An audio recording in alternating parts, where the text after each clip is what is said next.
happen to love connecting people. There are people in the world that are married because I introduced them, that are business partners because I introduced them. I sort of look at capital raising as a similar thing. You know, you're bringing one party and introducing them to another for something that's mutually beneficial. We're raising for a bunch of deals. I mean, we have a big pipeline, 1,000 units bought last year, 500 under agreement, and goal is another 1,000.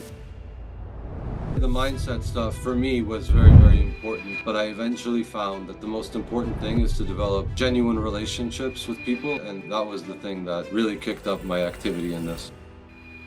What's a deal that you're going to talk about today?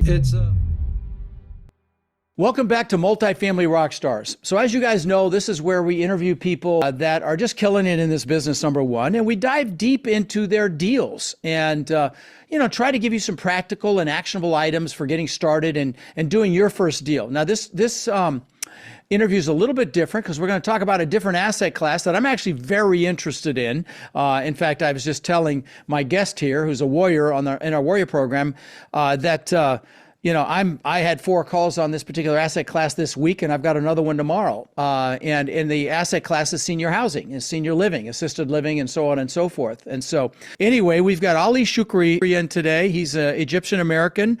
I'm half Arabic myself, so we've got that in common. And he's a broker. He's been in the real estate business quite a bit, and very excited to get to know him and spend some time in this asset class. Welcome to the show, brother. Thank you, Rod. It's great to be here. It's good to see you. It's good to see you, Mark. Thank you. Likewise. So why don't you give us a little background, Ali? Maybe what you did before real estate, then the real estate. Just kind of give us a high-level overview of your background, if you would. Sure. My family is Egyptian, and I was born in New York City. My dad was working there. When I was around 11 or 12, he decided to move back to Egypt to start a company. So my story was a lot of back and forth between the US and Egypt, mainly New York City, but I went to college and school in different parts of the US as well. I studied English in college, got a BA in English literature. That was a passion thing. But when it was time to graduate, I got nervous, can I make a living from this? And ended up going into finance, and I stayed in finance, and I was an analyst in investment banking in New York and then in Egypt, and did that for about 10 years. And then I took some time off to pursue creative projects, went to grad school, and I moved to Boston in 2013. And that's when I started getting involved in real estate. And I had been involved in real estate and finance in a more institutional capacity, doing valuations on REITs and hotels and things like that. But I got involved with real estate in Boston on a more personal level of going to the property myself and walking through, not just looking at it in a spreadsheet. And I started in brokerage and did a bunch of things in brokerage, which was a blessing and also a curse in terms of trying to tackle too much. Along the way, I've done flips and bought smaller multifamilies, and where I am now is helping raise capital and manage deals for a private equity firm out of Boston that has a background in multifamily, but has pivoted very strongly into senior housing as of the last few years. Very nice. Very nice. What's interesting about you, Ali, is you're obviously very analytical if you were, buried in spreadsheets and finance and all that. But to get into brokerage from that is a complete pivot, personality pivot, because you're in sales. So that's you really have strength in both of those areas, which isn't common, honestly. Usually it's one or the other. So that's fantastic. And so one of the questions that we asked you that I appreciate you answering in advance is, what's your superpower as it relates to this business? Because that's the reason I brought that up. It's obviously you're very analytical, but you're also a great communicator. So please answer that question. As it relates to commercial real estate, I would say capital raising, but as it relates to just relationships in general, I would say connecting people. I happen to love connecting people. There are people in the world that are married because I introduced them, that are business partners because I introduced them. And I sort of look at capital raising as a similar thing. You're bringing one party and introducing them to another for something that's mutually beneficial. Yeah. Well, I'll tell you something. There are networkers and what I call super networkers. And in my opinion, what you're talking about is super networking because the super networker meets somebody, finds out they have a need, meets someone else that they believe will satisfy that need and connects them.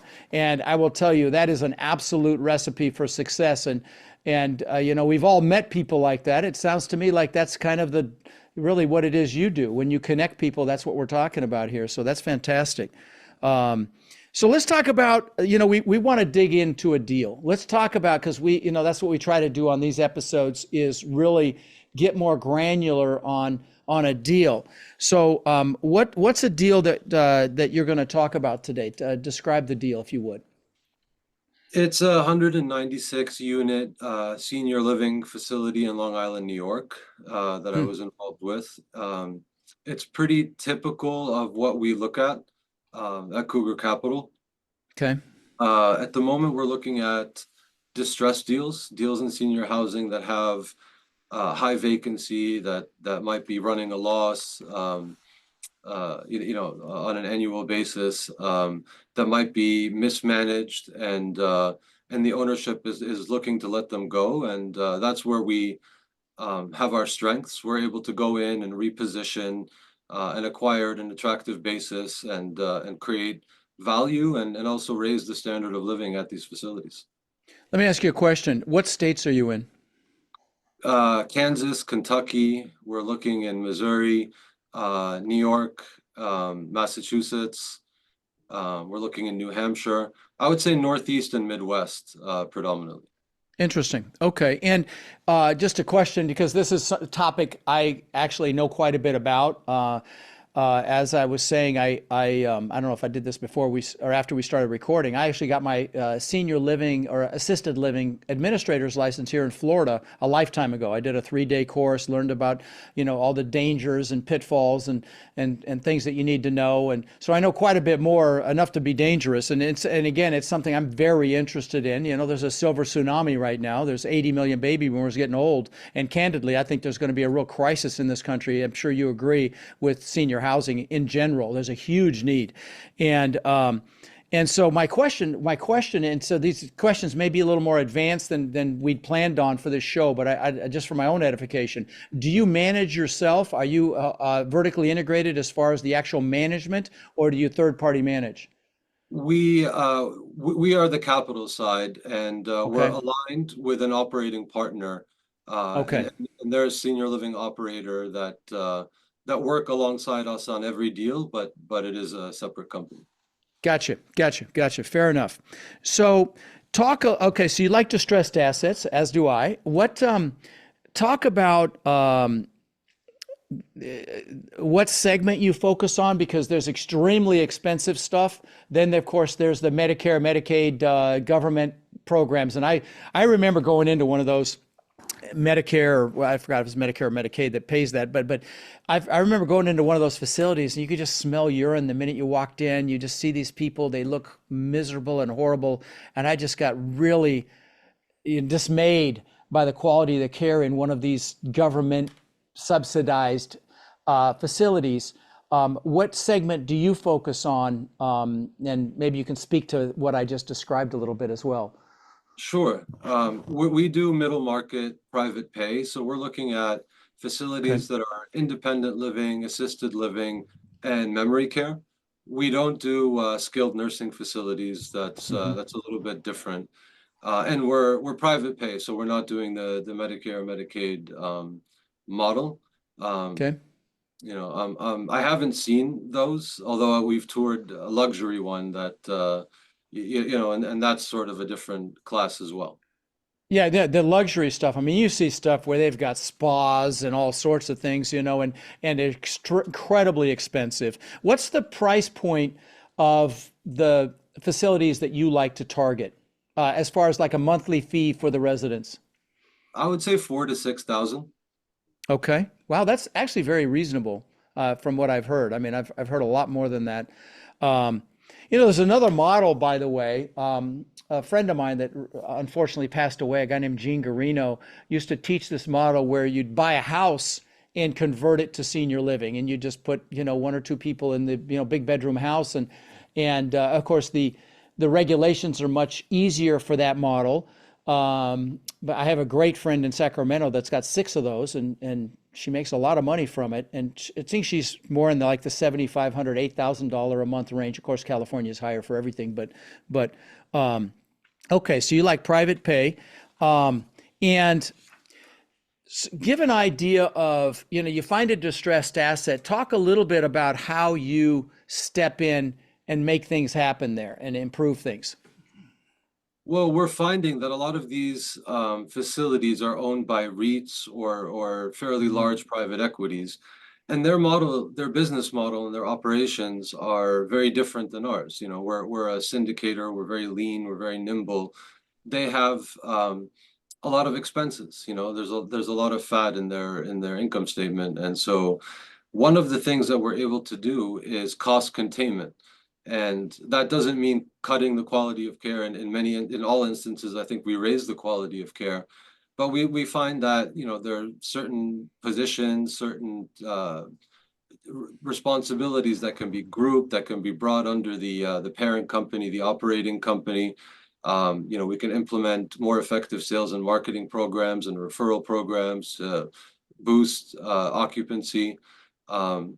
And then another thing we do is just typical, very typical to a multifamily syndication, is a bit of CapEx upgrades, update the common areas and the facade and the rooms. And so there's an ability to drive value in sort of 2 different ways, or more than 2 different ways. We actually don't increase rates right off the bat. We focus on occupancy first and making the upgrades first, and that drives tremendous value as well. That's amazing. So obviously there's extra work entailed with these senior facilities. You're dealing with older people. There's additional standards, management. Taking a step back a little bit, what are some of the benefits of senior housing versus multifamily? Why have you even shifted your focus towards senior housing instead of just doing regular multifamily? Well, I joined a private equity firm that has been around since 2008, and they've owned, over 1,000 apartments. And so they had this experience, and then me on my own before I joined them had this experience where I was underwriting deals, just didn't make sense. I couldn't conservatively underwrite a deal and see repeatable profit, if anything went wrong. And maybe I wasn't looking at enough deals, but it got difficult. And I'm also a broker in Massachusetts, and we are a low cap rate, high appreciation area, and not landlord friendly. So as a broker, I was pitching deals that were getting harder and harder to sell. So both separately and together, we sort of found a place where we were having a hard time finding deals. Why do you think that is? Do you think senior housing is less competitive? Do you think he it's was just speaking. He was just speaking about multifamily right there. Okay, right, but he said he couldn't find deals that penciled. So why do you think senior housing is penciling? Is it less competition? Is it, back to my question, is it less competition? Is it harder to manage? Why do you think those are penciling and multifamily aren't? I think there's a lot of reasons, but it is a smaller asset class, and it's more complicated to manage, especially the larger facilities. You need to be aligned with an operator that has the licenses and the experience to manage, a lot of people living at the facilities and eating and getting medical treatment, and so that's the employees is freaking huge too, because you've got three staffs of people, 24-hour care. So it's a big employee base, right? I'm sorry to interrupt, but that's a big piece. And I got to tell you, it's a very litigious business as well. People want to make sure grandma is taken care of, and you hear these horror stories of where a memory care person accidentally finds a door that's open, ends up going outside, freezes to death. You hear these horror stories, and I will tell you, as you know, Ali, I know you know the business much better than I do, it's very heavily regulated. And there are regular inspections, and you've got to have continual training, and there's a big turnover in the staffing as well. We talked to an operator a couple of days ago, and there was like 60% turnover in the staff, which is, so you're continually hiring, you're continually training, and and you're dealing with meds, you're dealing with food, you have to have activities lined out, you have to have all these different things, fire, how to get them out in case of a fire. You've got to practice these things. So there's a lot to it. It's much more involved than multifamily. And it should be, because our elderly need protection and help, and I have a real affinity for them, which is why I was thinking about getting into it, and I'm definitely back there again now. So would you agree with everything I just said?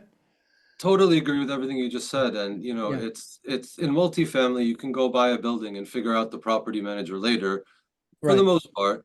In this business, you need to have your operating partner first, I would say, because you want to make sure that people are being taken care of well, that operations are being run efficiently, that you can rely on. You have to rely on them a lot more than you would just a regular property manager in multifamily. Yeah, and I've been talking to, we've got other warriors that do this business, that have bought smaller facilities, a 54, a 25, I want to think like an 80 bed facilities, not 196 like you've got here, but they talked about how, just like in the multifamily space, you can run across operators that really don't give it the level of care and oversight that you need. And they talked about some challenges, just like we do it with property management companies in the multifamily space. You'll go through different management companies, and it's a hell of a lot more involved when you're switching a management company in this space than it is in the multifamily space. And even in multifamily, it's involved, but this is a whole different animal. You agree with that as well? Yeah, in multifamily, I was always attracted to the C and D properties. I never ended up really, C minus D, and I never ended up doing those deals. But I would look at the returns, and I would get excited, and then I'd go visit the properties, and I would say, I can't do this, like this is a little too intense for what I'm looking to do. Just unsafe neighborhoods, unsafe buildings. In senior housing, it's even more. I wouldn't want to be involved in something that wasn't run very, very well, because it's not just that people live there, but they're higher in acuity, they're in a delicate place, and it needs to be managed, gently and carefully and responsibly. Lovingly, yes, absolutely. Couldn't agree more. Let's talk about, as you've gotten into this assisted living environment, senior housing environment, talk about some seminars. Talk about some good decisions, bad decisions in that sector, if you would, please, not the multifamily. Talk about, some of the things you've discovered as you've grown in this senior housing component, if you wouldn't mind. And I know you weren't ready for that question. I apologize, but I'd love to hear what you have to say about it. No, it's all right. I mean, I have a lot of seminars personally in my own life. Cougar Capital has been doing pretty well in this space, and in my tenure, they haven't really. We haven't had a seminar yet, and little stuff, I'm sure, but nothing major. Okay. Yeah. Well, on that topic, right? One thing I really want to touch on is the blue state thing, right? Because a lot of our warriors, they've been doing these senior housing in blue states, and in theory, they're doing that because theoretically there's less turnover, less evictions, etc. Obviously, I know this deal we're talking about is in Long Island, New York. Has that actually been put into practice? Have you noticed that you're not running into a lot of those blue state issues that you would with a typical multifamily, or how has that been for people that live in a blue state and might want to do this? So let's be more specific, like their regulatory issues. But I know that Florida's a red state, and their regs are incredibly tight here for senior housing. But if it's regulatory, I don't think there's any differences in occupancy. Certainly in pricing, I think you're going to spend more money in a New York or a California. But yeah, with that pre-frame, what are your thoughts on the differences? Yeah, New York is highly regulated, and Right. it's and again, it comes back to our senior housing operator that has the licenses and knows the regulations and knows how to operate well in that state.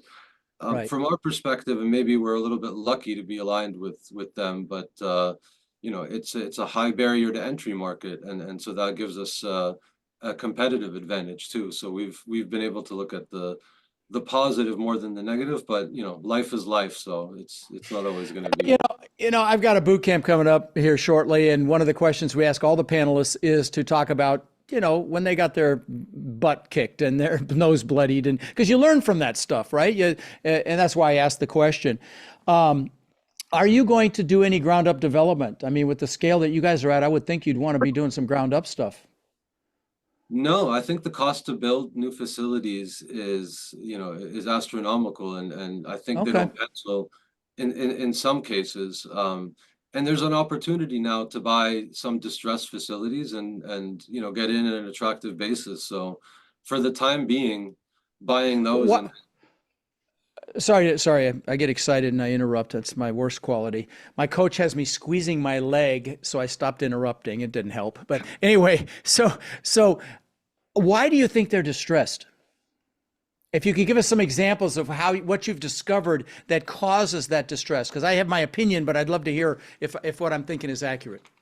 well, we're looking at nice places and we bought nice places. I think a big reason is COVID. Is Mm. during COVID-19, it was hard for elderly people in those facilities. People who contracted it got sick, and I wasn't involved in the industry at that right at that time, but occupancy drastically went down. And when you're Mm. operating at 50, 60, 70% even occupancy, this is a Hard to building find, that's hard to expensive. break even. Yeah. Yeah, it's hard to break even. You can go negative, and so there's a lot of risk there too. Let me ask you this: why did you join the Warrior Program? I I come from from a background of get a job and a salary, and that was my mindset until I learned about real estate, and it felt like it was somewhat late in my life, in my mid 30s. But I went to a multifamily investor network conference and Oh, started to MFIN. Oh, yeah. MFI. Yeah. That's Brett, Ben, and Ferris. Yep. Yep. Yeah. Okay. I just loved what I was seeing, and it reminded me of investment banking, but just on a smaller scale. It's mergers and acquisitions. I mean, mainly acquisitions, but it's a model, it's an asset, but you get to walk through it. You get to meet your tenants. It's a lot more personal, and I liked that aspect, and then the financial freedom. I realized, and I met some people in the Warrior program that are living the dream, so to speak, where they have Right. lifetime cash flow and they're free to do whatever they want. And they use that to spend time with family and just enjoy life. And they still work hard, but they also work smart. And it made a ton of sense to me. And then, in tandem, I understood the tax benefits of real estate and how like Yeah. that really is the way to have tax efficient investments. So it clicked for me long before I was able to really like step it up in activity. Nice. Nice. By the way, guys, if you're considering getting guidance, so you can experience the life you're wanting this year or next, rather than years from now, you know, um, just text the word crush to 72345 to apply to our Warrior program. It's extraordinary. I mean, my Warriors now own well over around 250,000 units of multifamily. It just blows my mind because I've only been teaching 7 years. But we've also got all these other asset classes: senior housing, mobile home parks, retail, mixed use, flex industrial space, even some office, even though I try to keep them away from office. But all these other asset classes, and killing it, developing hotel to multifamily conversions. Um, and so again, text the word crush to 72345 to see if the Warrior program might be able to help you get that, that life of freedom that you're looking for. And if you do, we will be speaking soon. On that note, I just prompted a thought that when I said all that was, have you ever looked at doing like a hotel to senior housing conversion? Because I was looking at that, and there were some barriers with the fire and the hallway widths and things like that. But I was curious if you guys have ever looked at that. I think we've looked at like adaptive reuse of buildings. I know Cougar Hmm. Capital has done that.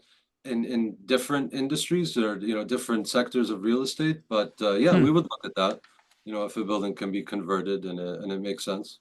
So Ali, I know here on your bio you mentioned that the mindset stuff that Rod talks about, you mentioned was kind of like foofy or fluffy, right? And you didn't necessarily believe in it. How did that shift over time as you started to take action in this?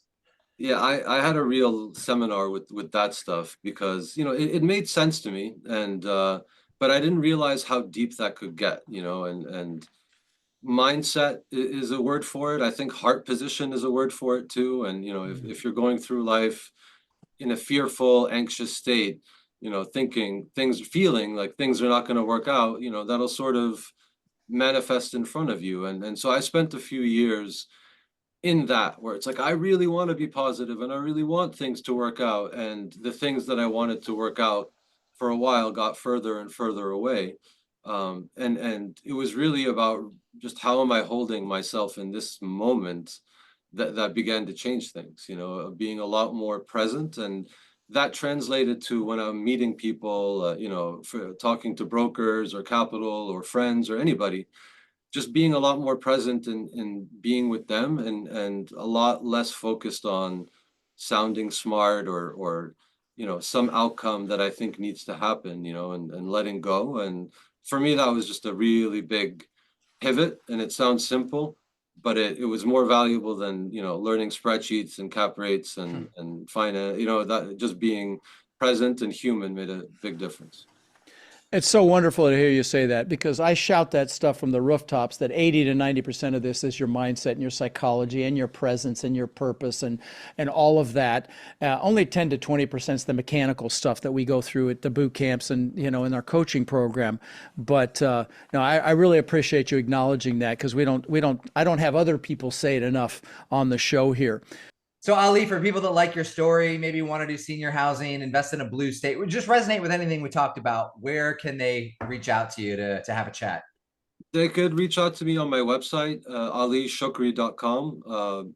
I have all my sort of activities there. I have what I'm doing in senior housing, and I'm also active in condo conversions in Boston. It's something that I have going year round, and happy to talk about that or anything else in real estate. I appreciate that, brother, and I appreciate you coming on the show and sharing some wisdom and yeah, we'll see you at the next Warrior event. I appreciate you coming on, my friend. Mark, it's great to see you as well. Thanks, guys. And all right, take care, guys. Appreciate it. Thank you for having me on.